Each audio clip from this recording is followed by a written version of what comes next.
Hello, this is Mike Thompson along with Valerie Thomas, and you're watching Exposition. It's a show about art, about the art world, people that create music, you know, 2D art, 3D art, whatever it is in southeastern Ohio. And you would be surprised sometime how much talent we have here. It's crazy. I mean, we keep finding more and more talent. Yeah, you think, you know, it's just a bunch of hillbillies down here. You would be wrong. Mike. You know. Anyway, first off, it's the hills. You know what people think. Okay. Right across the river from West Virginia and all that. Yeah, we're riverfront folk. Yeah. Anyway, you run the artisan shop and studio. What announcements do you have this week? Well, this coming Friday, we have the Ugly Sweater open house from 5 to 7 at the Shop and Studio, 300 2nd Avenue in the Lafayette Square building. And we have refreshments and some activities to do for Valentine's Day. And that'll be this Friday the 12th. And then the 5th and 6th of March, the first weekend in March, we will be at the Events Barn on Bob Evans Farm, right next to the restaurant on the farm, and we'll have our Gallia County Artisan Market artisans there now, selling their wares. Is that the same day as the expo, the tourism expo at Rio Grande? It is, and we will be there too. Okay. Yes, the tourism expo will be in the Line Center and over at University of Rio Grande. So if you come to one, it's only like a few hundred yards farther. Yes. Not farther, but jump you know, the road. Go across the road and visit them in the bar. Events Barn. Events Barn. Events Barn. Yes, so you can do both and then have a full weekend.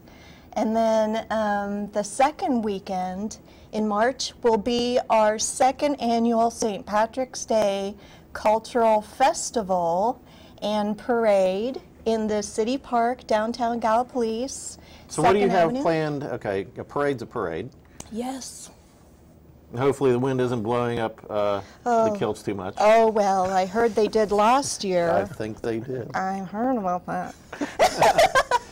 Anyway, besides the parade, what will you find in the park?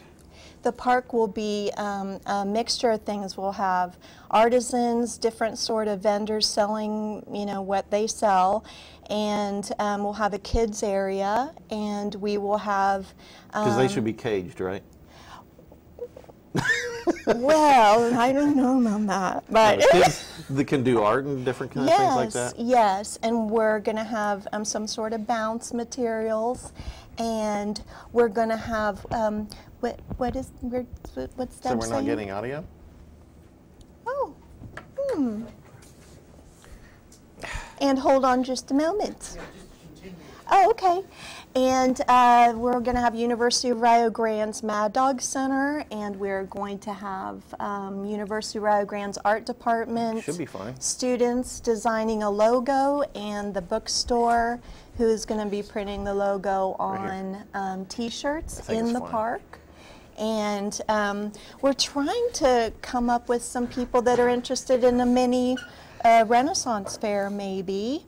Oh. But like, you know, maybe like fantasy Renaissance fair, you know, and then maybe next year turn it into a Shakespeare festival and things like that. That's English. And and we're renting that. Well, it doesn't matter. Cultural. We're all it's cultural. Because some of the Celts don't like the English too well. Well, yeah, but English is Celt, so you know, how did you? I don't know. I don't know about that.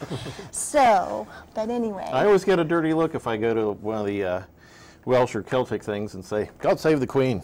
Oh, well, I would say, because that's a little more specific and it's, you know, focused. Okay.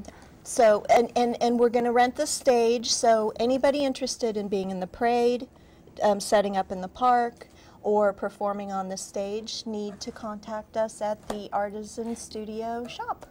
Okay. And without further ado, we want to introduce our guest for today, Jamie Sloane, artist extraordinaire. Woohoo!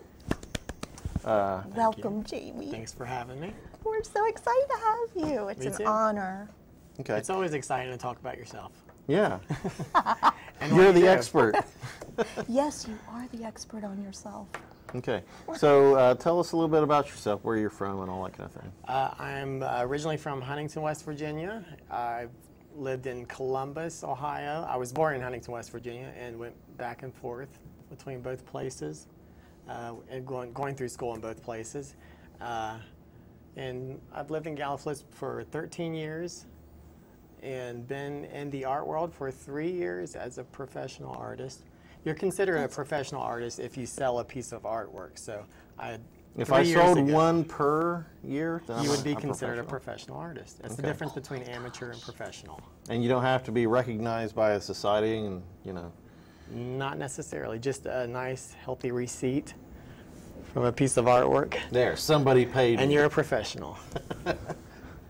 Okay, so amazing. What I understand is you got your college training in music. Music composition, yes. So, do you still do that?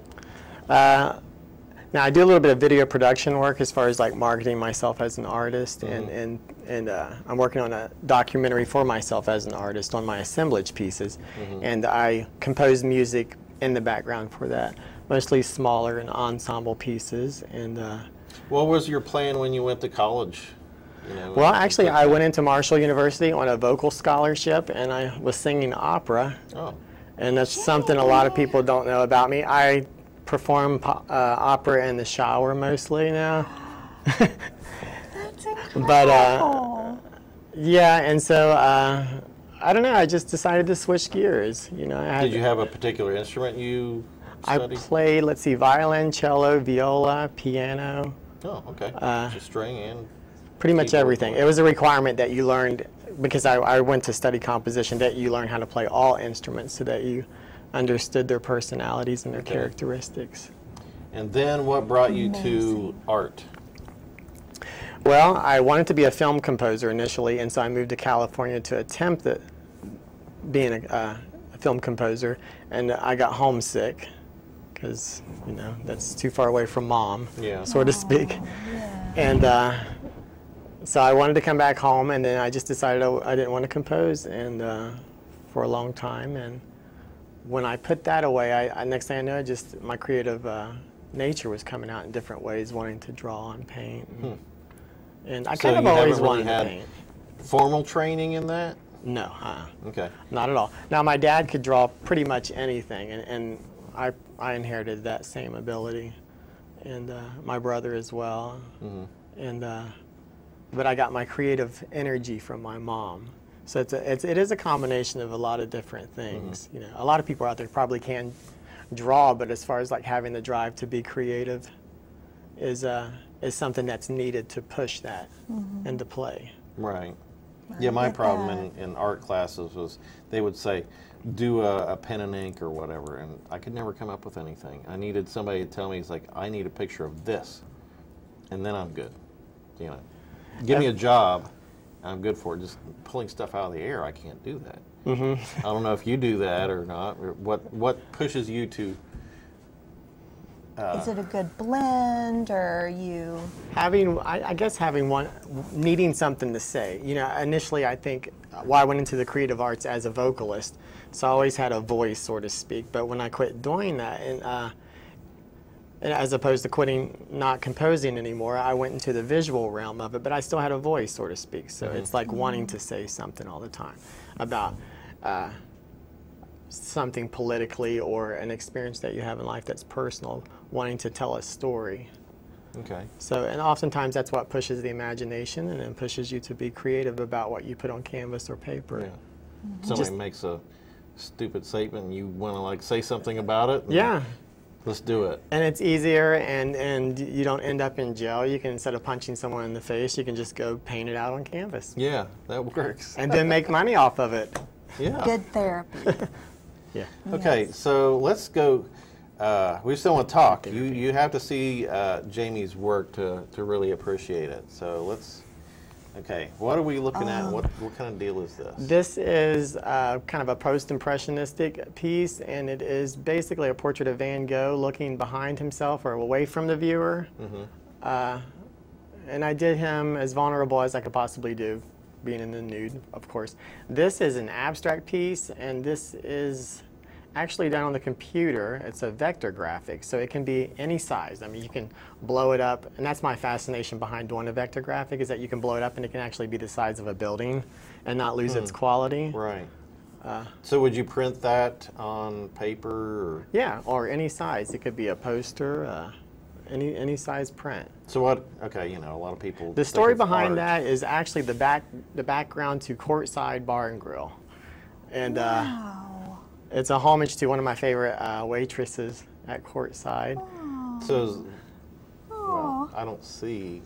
You can see the bird feather at the bottom left-hand corner, Right. and at the very top above the top left-hand side, you can see a bird with an eye and a beak. Okay, I was looking at that like a chicken, but okay. I would walk early in the mornings, but I'd walk behind that building, and a bird, I couldn't see it because of the dark outside, would swoop down and make an attempt to attack me every single morning. No. And so, you know, it's like your experience with a building or a situation, you intertwine. That's the beauty of that type of art right there, where you're creating a story and you can put layers and layers of things on there to communicate an ideal.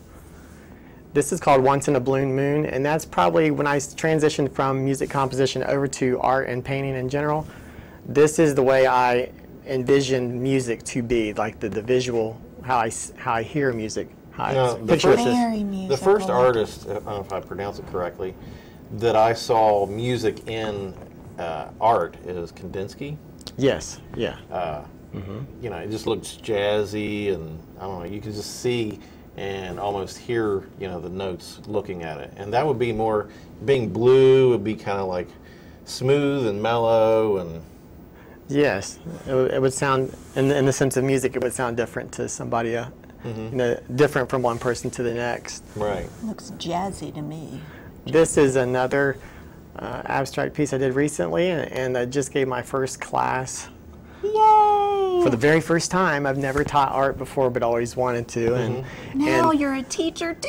now, as chaotic as this may look, and as you can tell, there's a bit what's of the inspiration for something like that? You know? Well, I have a basic formula, and I go by that formula. And the inspiration behind this is the difference between being the conscious mind and the subconscious mind. Is that you want to allow yourself a lot of freedom, but you want to control it to the point to where you're actually communicating an ideal. But it's to allow yourself the freedom and the play within a constructed framework. Like there is a definite formula for that. Okay. But you know, to me, sitting down and you know, putting that to paper is, I guess, a more. Yes. I think realism, but to think, okay, I'm gonna put a line here. I could teach you to there. paint this way. You'd be surprised. Okay. This is a piece called The Passenger, and it was just an experimentation with color and texture, and that's one of my earliest pieces. It looks right like there. a lot of pictures put together. It is. It's actually a guy. I don't know if you can see him. He's kind of like a heavy-set lower skull in the middle of the canvas, Okay. and he has headphones on. Can you see that?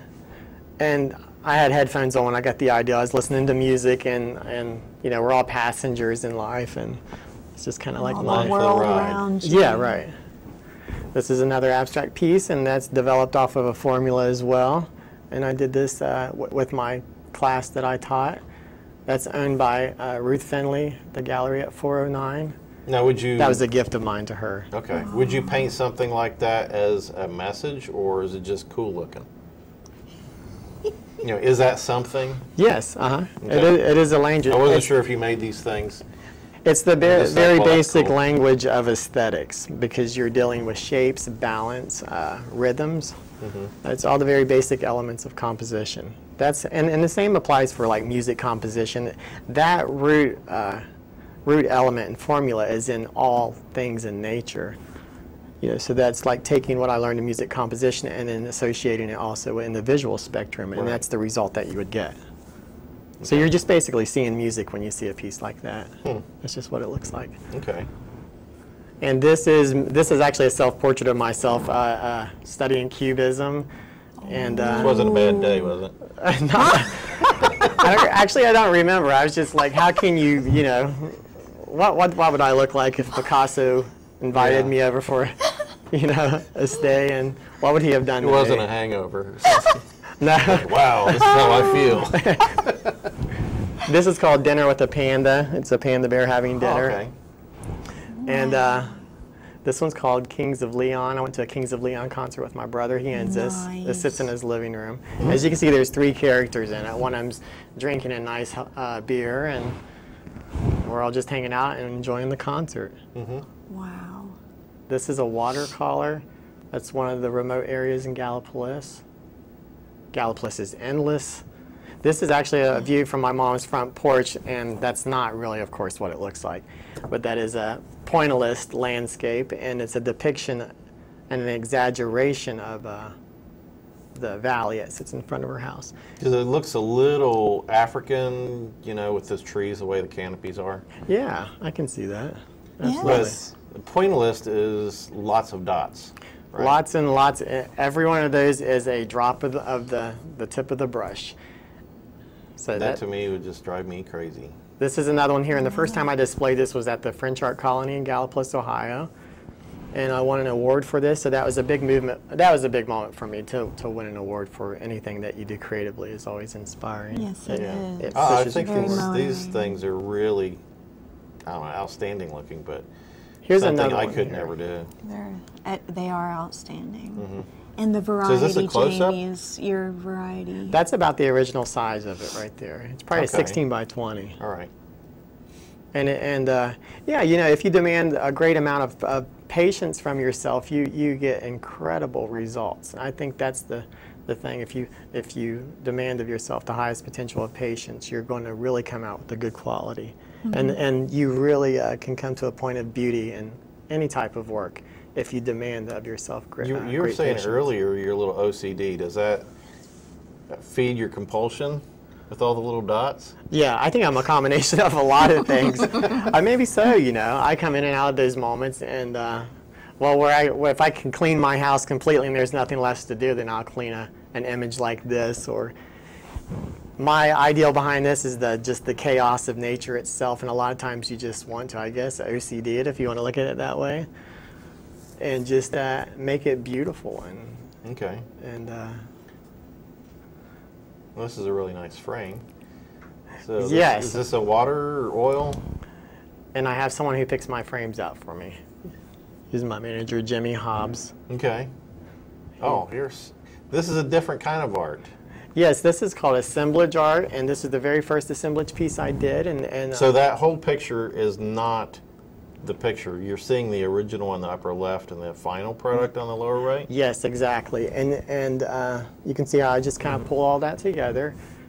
And I use now I do not paint the pieces that I use. Those are the original manufactured color, and that's important to me personally as an artist because I'm utilizing the true nature of the object itself. I'm not manipulating it. And I have a documentary coming out. It's a 60-minute documentary. It's going to be called Assemblage, and where I talk about my passion about this type of work and what it represents to me. Because an object itself has a place in the evolution of who we are as people, and at some point it falls out of our use, and we don't need it anymore. So the only way to preserve that object is to put it into art, otherwise it's rendered useless. I just thought of another way to look at that is, you know, each piece of art is a different color and texture and shape. Is sort of like the different textures and colors of people, and together we make a nice painting altogether. That's a really good way to look at that. That's the beauty of art, is that it has all these different metaphoric associations. It has so much meaning to it. This piece I did with glue. It's a really old technique that was used in the theater days for backdrops so that it would absorb light as opposed to reflecting it. Is that like Elmer's glue? Well, a lot of people use horse glue. The traditional way was to use the gum, and then you would heat it on a stove, and you add color pigment to it. And what it does is it's not necessarily, it looks very pointillist, but it shortens the brush stroke because of the capacity to dry so quickly. Oh, right. So you have to work really, really fast. And that's actually a portrait of one of my collectors. Okay. This is a impressionistic painting here. It's of an apple orchard. That's somewhere here in Gallipolis. And I thought it was funny because there was only really 2 trees, and I'm like, is it really an orchard if there's only 2 trees? You know? Yeah. What's the point? Right. Yeah. At what point does a combination of trees become an orchard? A dozen trees that makes an orchard, or what? So, and then of course, I had a good time painting that. This is called Bridesmaids, and this is I took this from an old 1940s photograph of bridesmaids at a wedding. That's pretty cool. And they looked incredibly virtuous, but this one, I painted it in a modern context. The difference between virtue in the past and virtue today, and of course I kind of grunged it up a little bit because whether you're a bridegroom or a bridesmaid, you can go both ways with it, masculine or feminine. A little bosky hot It's in there. Yeah, it's a little rough. Now here's a scary dude. That's me. Yay! I did that because I obviously am full of many different dimensions, and when you have a mood conflict or something, it's always a recipe or a combination of more than just one thing.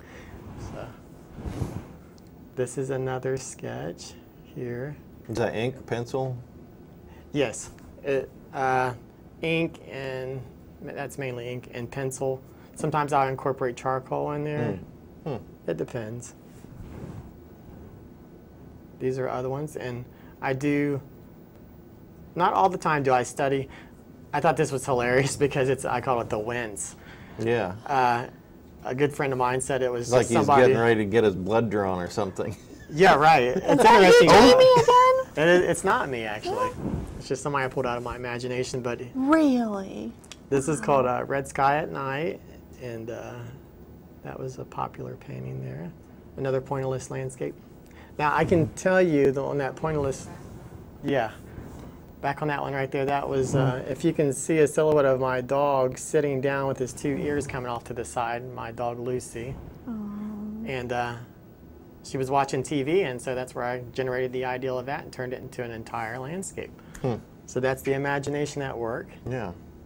When there's nothing good on TV, your mind wanders a little bit.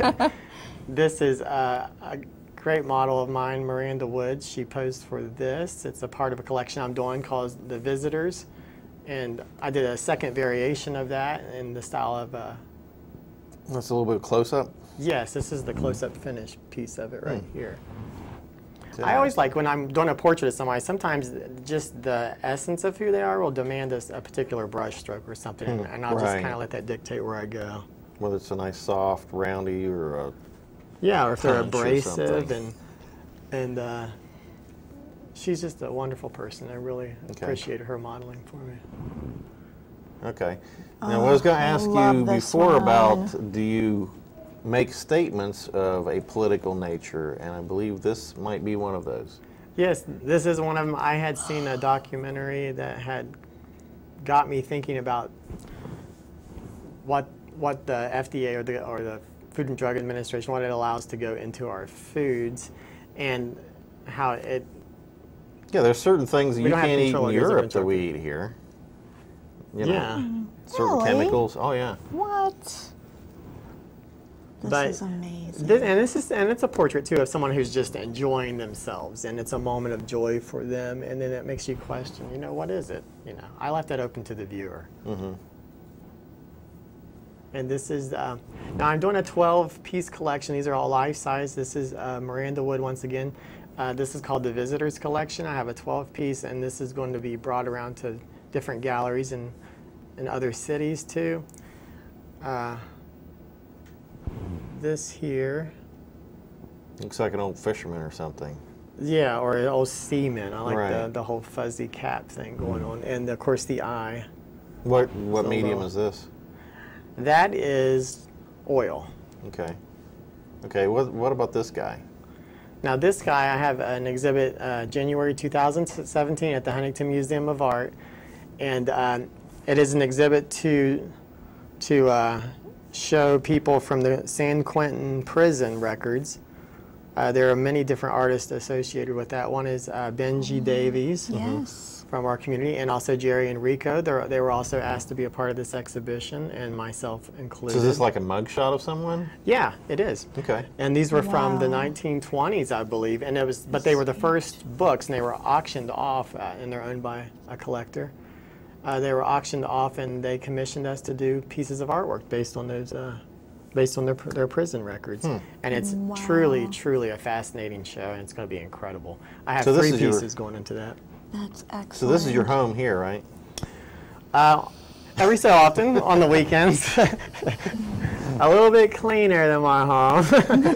I'm an artist, so you know, my studio is every room of my house. So what this is a hotel at the historic Lowe Hotel in Point Pleasant, West Virginia, and this is a room that's decorated around my art specifically. Jimmy Hobbs, the decorator, my business partner. That's actually a carpet. Okay.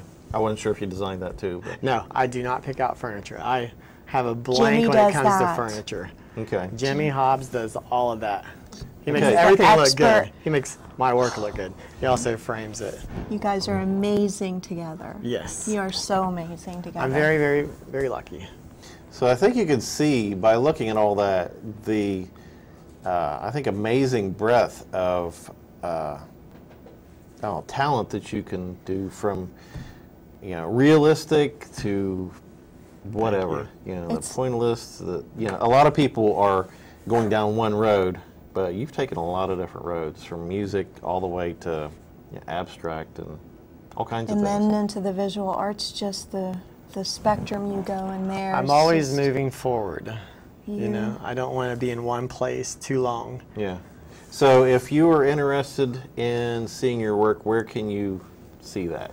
You can go to my Facebook page at Jamie C. Sloane and just type that into the search box, and then I have an art page aside from my personal page. Or you could come over to the hotel and stay in room 310, and you can spend the weekend or at my hotel room and see all my art room. Is the gallery over there? Yeah, there's a 409? gallery right next to the historic Lowe Hotel, and it's called the Gallery at 409. It's owned by Ruth Finley. And come over there on the weekends and paint with us any weekend, no matter what kind of venue of art that you do.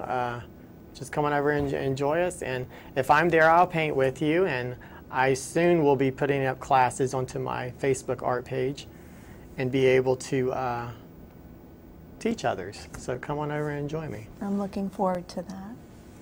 And you're invited. You're both you. invited. Okay. Thank you. We'll be there. All right. So that was artist Jamie Sloane. Next month, I'm not sure who we have. Oh, Marlene Gruder. She's a fiber artist, and the things she can do it's amazing. Okay. So stay tuned for that next month on Exposition, and thanks for watching.